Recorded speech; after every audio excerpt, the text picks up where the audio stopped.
It gets all the same things right and all the same things wrong. Director Denis Villeneuve has recreated the aesthetic and feel of the original perfectly, but this long-awaited sequel suffers from the same slow pacing and thin characterization that made the original a bit tough to watch. Basically, if you're a dedicated fan of the original, you're most likely going to fall in love with this new installment as well. But if you, like me, didn't particularly enjoy the original, well, this one is just more of the same. That's right, I didn't like the original Blade Runner. I can understand why it's a cult classic. The grimy dystopian aesthetic is gorgeous, the world it creates is so dense and vibrant, the existential questions it asks are captivating, and the special effects look better than most modern CGI films. But it suffered from slim character development and a near-terminal case of slow pacing. The plot really isn't so complicated, but the whole thing moved at such a meandering snail's pace that I found it a real chore to watch, and I usually enjoy a good slow burner of a film. I just didn't enjoy it. There. I said it. Blade Runner 2049 is set 30 years after the events of the first movie, and in the intervening years global ecosystems have collapsed, leading to a global food crisis. A massive blackout erased vast amounts of digital data, and Tyrell Corporation has also collapsed, with all Nexus-class replicants, advanced bioengineered humans, in case you're new to this story, outlawed. Tyrell Corporation has been absorbed by a new tycoon, Niander Wallace, Jared Leto, who has flooded the market with a new generation of replicants who are more compliant and less rebellious, but there is one crucial upgrade that eludes him. Meanwhile, there are still large numbers of late-model Nexus replicants at large, and the Blade Runners are still hunting them down and retiring them. One of these Blade Runners is Ryan Gosling, and his latest assignment has uncovered a secret that might upset the established order of the entire world. Blade Runner 2049 stays true to that iconic filthy dystopian look established in 1982. The cityscapes present us with sprawling grids of high-density housing, like human filing cabinets, punctuated with occasional skyscrapers, towering holographic advertisements, and that polluted sky so burnt it looks orange in daylight.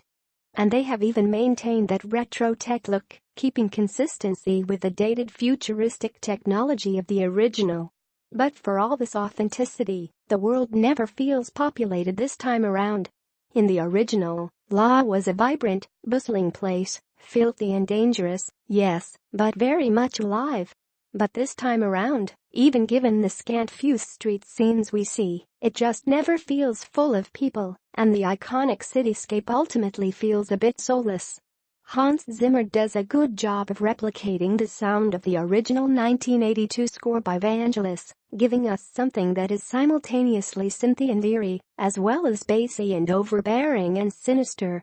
Very atmospheric. But for all this admirable world-building, the story that inhabits it is almost a letdown. You will tie your brain up in knots trying to follow the plot, which isn't necessarily a bad thing. I do love a story that forces you to think.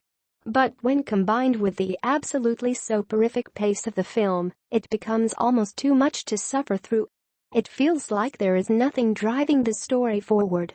Occasionally Kay uncovers some clue almost by accident, or Wallace delivers some heavy clump of exposition in one of his all too few scenes, and that is the only thing pushing things along.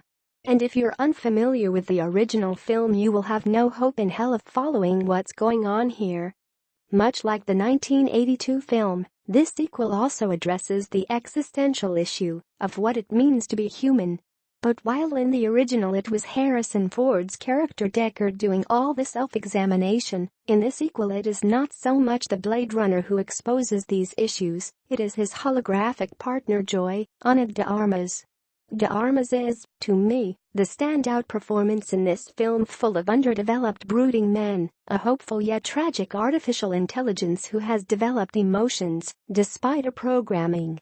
And yes, Ford reprises his role as Deckard here, but you have to wait a long time for it, and he left no real impression upon me afterwards. One of the big ambiguities from the original was the question, was Deckard a replicant?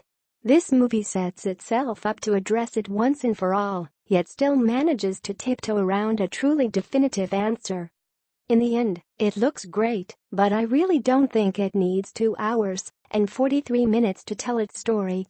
If about an hour was edited out of it, with the story tightened and the pace increased just a tad, it would probably have knocked my socks off.